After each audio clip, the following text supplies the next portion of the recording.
Dining table पर सजे हुए हैं कैंडल्स जो कि जल रहे हैं। किचन में एक आदमी अपने नाइफ की धार को बढ़ा रहा है। इस बंदे का नाम है जॉश और ये एक कंपनी में एज अ मैनेजर काम करता है। वो काम नहीं करता बल्कि प्रिटेंड करता है नॉर्मल होने का, जो कि वो बिल्कुल भी नहीं है। और इसीलिए उसे सैटरडे और संडे बहुत ज्यादा पसंद है, क्योंकि इसी दौरान ये करता है बहुत सारा कुकिंग। पता नहीं क्यों, लेकिन उसके बगल वाले बंद कमरे के अंदर से बहुत जोरों शोरों से चिल्लाने की आवाज आती है। कोई तो जरूर है उस रूम के अंदर जो कि बचने की कोशिश कर रहा है, लेकिन जॉश को उससे घंटा फर्क नहीं पड़ता। वो मजे से गाना एंजॉय कर सब्जियां काट रहा होता है। लेकिन कुछ ही देर में जॉश को आता है गुस्सा, क्योंकि इतने जोर से चिल्लाने के चलते वो म्यूजिक को एंजॉय नहीं कर पा रहा। जॉश अभी अपने चाकू को साफ करता है और सीधे बढ़ता है उस दरवाजे की तरफ। उसके चेहरे के एक्सप्रेशन से हम समझ सकते हैं कि वो बहुत गुस्से में है। दरवाजे की खुलते ही हमें पता चलता है कि ये दरअसल में एक फूड स्टोरेज है, जहाँ पर वो वैरायटीज के फूड आइटम्स रखता है, और बेशक एक इंसान को भी, जो कि रस्सी में बंधा है। ये बंदा जॉश के नीचे काम करता था और इसका परफॉर्मेंस बहुत ही खराब था। ये हमेशा ऑफिस लेट आया करता। उस बंदे को टाइम की कोई कदर नहीं, और इसीलिए जॉश उसे एक लेसन सिखाना चाहता है, जो कि उसके जिंदगी का आखिरी लेसन होने वाला है। दरअसल में जॉश एक कैनिबल है, यानी कि उसे इंसान का मीट खाना पसंद है। ये बंदा रहम की भीख मांगता है, लेकिन जॉश को कोई फर्क नहीं पड़ता, उल्टा उसे और मजा आ रहा है। दरअसल अपने शिकार को तरपा के खाने में जॉश को बहुत मजा आता है। जॉश के लिए इस बंदे पर कोई इमोशनल अटैचमेंट नहीं है। इनफैक्ट वो तो इसे इंसान भी नहीं समझता। For him he is just food. ये बंदा रोते रोते नीचे नोटिस करता है कुछ। रूम के बीचों बीच एक ड्रेनेज गेट है। अक्सर किसी भी रूम में ऐसा नहीं पाया जाता। जॉश ने भी उसे ड्रेनेज गेट को देखते हुए पाया और वो स्माइल करके बोलता है, इस रूम को मैंने स्पेशली तुम लोग के लिए ही डिजाइन किया है, ताकि मेरे शिकार यहाँ पर आए और तरफ तरफ के इसी के अंदर बह जाए। तुम्हारे शरीर में जो खून है वो भी इसी में बहने वाला है। इसके बाद वो उसे धीरे धीरे मार कर उसे पका कर खा जाता है। जॉश को वो बंदा बिल्कुल भी पसंद नहीं था, लेकिन उस बंदे का मीट उसे बहुत पसंद आया। उसने उसे 2 दिन लगाकर खाया। मंडे सुबह जॉश ऑफिस में बैठ मजे से काम कर रहा होता है। सैटरडे के शिकार के बाद वो अब आराम से पूरे हफ्ते काम करेगा, और यही है ये आदमी। इसके लिए इंसान बस खाना है, और उनके लिए ये एक प्रेडेटर। उसी दिन 2 डिटेक्टिव आते हैं जॉश के ऑफिस में, जो बात करते हैं उस मिसिंग पर्सन के बारे में। जी हाँ, वही बंदा जिसको जॉश खा चुका है।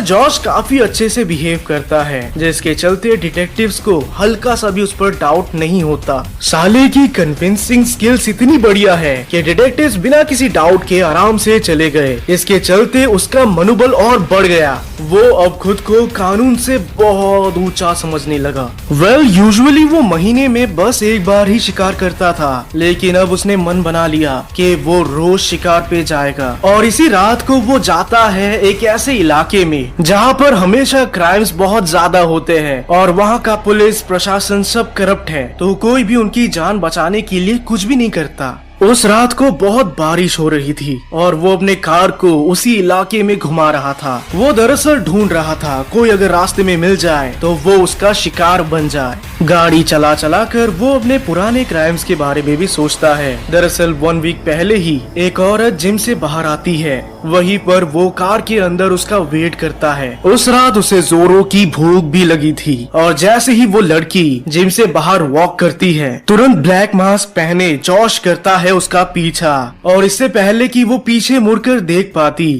वो हथौड़े से उसका सर फोड़ देता है। उस रात वो लड़की कुर्बान हो गई। और उसके पिछले हफ्ते आधी रात को जॉश एक मैकेनिक को कॉल करता है कि उसकी गाड़ी खराब हो चुकी है, ठीक करने आ जाओ। मैकेनिक का इंतजार कर जॉश झाड़ियों में छुप जाता है और जैसे ही वो आता है जॉश अपने बंदूक के दम पर उसे गाड़ी में बिठा लेता है और इसके बाद वो उसे भी खा जाता है। जॉश ने एक यंग लड़के को भी अपने जाल में फंसाया था, वो भी एक फेक आईडी बनाकर, और उसे भी वो खा जाता है। इससे आपको इतना तो आइडिया हो चुका होगा कि जॉश कोई भला मानुस नहीं बल्कि एक राक्षस है और यही राक्षस ढूंढ रहा है किसी ऐसे को जिसे वो आज की रात खा पाए। तुरंत वो ब्रेक मारता है जब वो देखता है एक होमलेस वुमन को जो कि सड़क पर सो रही है। शिकार को देख जॉश खुशी से बाहर जाता है और सीधे वो उस औरत की तरफ बढ़ता है। अपने पैर से वो उसे लात मारता है। वो औरत उठकर उसे पूछती है कि माजरा क्या है। जॉश कोई जवाब नहीं देता, लेकिन अपने रेनकोट से वो निकालता है एक एक्स।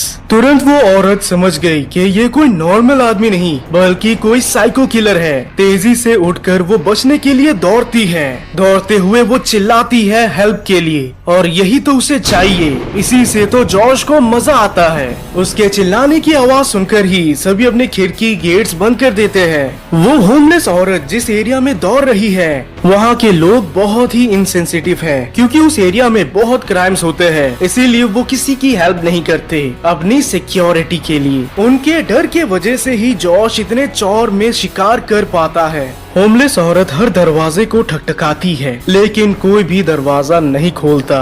वही जॉश धीरे धीरे उसी के पीछे बढ़ रहा होता है। जॉश उसे आराम से पकड़ सकता है लेकिन वो ऐसा करता नहीं। वो अपने शिकार को धीरे धीरे तड़पा तड़पा कर मारने में ही इंटरेस्टेड है और यही है उसकी रियल पर्सनैलिटी। वहीं पर वो औरत भी हार नहीं मानती। वो बचने की पूरी कोशिश करती है। दौड़ दौड़ कर वो रुक जाती है जब उसे पता चलता है कि इलाके में कोई भी नहीं जो उसकी मदद करे। और तभी वो देखती है एक बिल्डिंग जो कि हाफ कंस्ट्रक्टेड है और वो तुरंत उसी के अंदर घुस जाती है। ये बिल्डिंग दरअसल में एक मॉल बनने वाला था बट फॉर सम रीजन ऐसा हुआ नहीं। होमलेस औरत नंगे पैर सीधे सीढ़ियों की तरफ जाती है जहाँ सीढ़ियाँ चढ़ के वो ऊपर की तरफ जाती है। बचने की कोशिश में वो हर एक फ्लोर चढ़ती है। वहीं पर किलर जॉश भी उसी के पीछे है। जॉश बहुत ही धीरे धीरे और कॉन्फिडेंटली आगे बढ़ता है क्योंकि वो ऐसा सोचता है कि एक होमलेस औरत उसका क्या ही बिगाड़ लेगी, लेकिन वो इस फैक्ट को कम्प्लीटली अंडर एस्टिमेट कर जाता है कि बचने की कोशिश में इंसान किसी भी हद तक जा सकता है। होमलेस औरत सुन पा रही थी कि जॉश उसी फ्लोर पर आ चुका है जिस फ्लोर में वो छुपी है। वहीं पर जॉश उस मंजर को देख और ज्यादा इंट्रिग्ड फील करता है। वो काइंड ऑफ खुद को हॉरर मूवी के एक विलन की तरह फील करता है। फिर वो जूतों की आहट और अपने एक्स को खींचकर इधर उधर होमलेस औरत को ढूंढता है। मुझे पता है तुम यही कहीं हो, मुझसे बचकर कहाँ ही चली जाओगी। यही तो मजा है तुम लोग को मार के खाने का। यहीं पर जॉश करता है सबसे बड़ी गलती क्योंकि उसने पहना है शू। वही वो औरत नंगे पैर धीरे धीरे उसके पीछे बढ़ती है। वो काफी धीरे और आराम से उसके तरफ बढ़ती है। जॉश को पता भी नहीं कि उसके पीछे उसी का शिकार है। वो मजे से स्माइल कर घूम रहा होता है कि तभी पीछे से होमलेस औरत ने उसके सर पर मारा। दर्द के मारे जॉश नीचे गिर पड़ा और अब वो एक्स उसके पहुंच से दूर है। जॉश उठ बैठकर देखता है कि उसके सर से खून निकल रहा है, लेकिन इससे पहले वो कुछ भी करता उस होमलेस औरत ने उस पर दोबारा अटैक किया। खुद की जान बचाने के लिए होमलेस औरत उस पर मल्टीपल वार करती है। उसके हाथ पैर हर जगह वो उसे इतना मारती है कि फाइनली वो बेहोश हो जाता है और यहीं पर ये राक्षस फाइनली हो जाता है गिरफ्तार क्योंकि आती है पुलिस की कार उसे लेने और वो सीधे पहुंच जाता है जेल। पुलिस को उसके अपार्टमेंट से मिले गुमशुदा लोगों के सामान जैसे कि पर्स, मोबाइल। पुलिस के सामने जॉश टिक नहीं पाया और उसे सब कुछ सच सच बताना पड़ा। पूरे देश में जॉश को लेकर गुस्सा इतना बढ़ चुका था कि फाइनली उसे मौत की सजा सुना दी गई। मौत की सजा सुन जॉश कोर्ट रूम में बहुत रोया और उसका ये पिक इंटरनेट पे वायरल भी हुआ। जॉश को कोई पछतावा नहीं था। इनफैक्ट वो इंसानों को इंसान भी नहीं समझता और धीरे धीरे वो अपने मन में ये बात बिठा लेता है कि उसके मरने के बाद सब कुछ शांत हो जाएगा और उसके लिए सब कुछ अंधेरे में चला जाएगा, जो कि उसने एक्सेप्ट कर लिया। लेकिन उसकी आंखें स्वर्ग या नर्क में नहीं खुलती बल्कि खुलती है SCP फाउंडेशन में और वो अब बन चुका है एक D क्लास। मैंने आपको पहले भी बताया था कि ये डी क्लास कोई और नहीं बल्कि क्रिमिनल्स होते हैं। हमेशा कुछ समय बाद एक गार्ड आता है और इनमें से किसी डी क्लास को ले जाता है। कुछ डी क्लास जिंदा लौट आते हैं तो कुछ कभी नहीं लौटते। जॉश एक बंदे को देखता है जो कि बार बार जाता है और दोबारा लौटता है, लेकिन जब भी वो दोबारा आया उसके बॉडी में बहुत सारे चोटों के निशान आ गए। इसीलिए वो उसकी तरफ जाकर उससे पूछता है कि यहाँ पर ये सब चल क्या रहा है और इन लोगों के साथ क्या हो सकता है। डी क्लास उसे बताता है कि वो किसी नॉर्मल जगह में नहीं बल्कि एक लेबोरेटरी में है। एक ऐसा लेबोरेटरी जहाँ पर हर एक रूम के अंदर बहुत ही भयंकर क्रिएचर्स हैं। उन्हें यहाँ हर बार हर दिन इन अजीबोगरीब मॉन्स्टर्स और क्रिएचर्स का सामना करना होगा और यदि ये उन्हें मार देते हैं तो उनका किस्सा खत्म। वो जॉश को बताता है कि ये सब अब बस लैब रैट्स बन के रह गए हैं और इनका इस फैसिलिटी में बस एक ही काम है, गंदी मौत। जॉश ये सुनकर भयंकर तरह से डर जाता है क्योंकि ये नर्क से भी ज्यादा बदतर है। वो डी क्लास जॉश पर जोरों शोरों से हंसता है कि उसके भी लगेंगे, उसकी भी बारी आएगी। गार्ड्स को देख जॉश समझ गया कि वो यहाँ से एस्केप नहीं कर सकता और फाइनली अब वो फील करता है जो उसके विक्टिम्स फील करते थे। जैसे वो इंसानों को खाता वैसे ही कभी ना कभी कोई ना कोई क्रिएचर उसे जरूर खाएगा। जॉश अब बहुत पछताता है और वो फाइनली रियलाइज करता है कि उसने अपनी लाइफ में बहुत बड़ी बड़ी भूल की है। तभी उसे ले जाते हैं गार्ड्स एक रूम में एंटर करते ही जॉश इधर उधर देखता है। It was like an interrogation room, just like how he saw in the police station. उसे एक चेयर में बिठा दिया गया और अब वो बस इंतजार कर रहा था, वो भी कांप कर। एक साइंटिस्ट आता है अपने हाथ में एक बैग लेकर। ये एक पेपर बैग है जिसे देख जॉश डर जाता है कि पता नहीं इसके अंदर क्या हो सकता है। रिसर्चर ये पेपर बैग उसके सामने ले जाता है। जॉश को ऐसा लगता है कि शायद इससे कोई मॉन्स्टर बाहर आएगा, लेकिन ऐसा कुछ होता नहीं और वो रिसर्चर उसे कहता है कि इसे खोलो।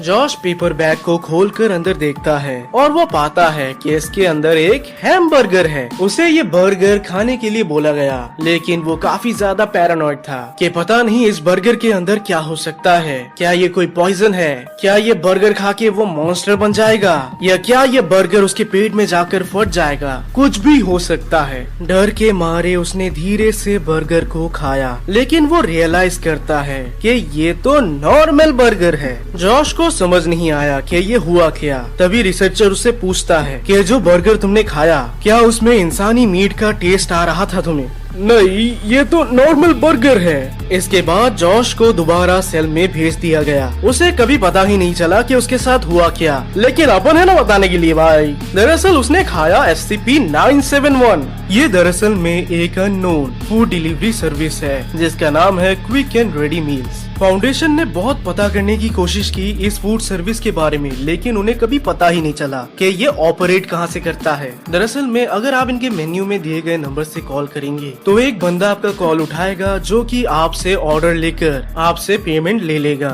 इसके ठीक 15 से 20 मिनट बाद आपके दरवाजे के बाहर वो डिलीवरी छोड़कर चला जाएगा। आपने जो भी मंगाया आपको खाने में अच्छा लगेगा, लेकिन आप कभी गैस ही नहीं कर पाओगे कि आप कौन सा मीट खा रहे हो। इसीलिए फाउंडेशन ने जॉश को ये बर्गर खिलाया ताकि वो बता पाए कि क्या इसमें इंसान का मीट ढला है या नहीं, क्योंकि जॉश को इंसान का मीट अच्छे से कैसे टेस्ट करता है पता है।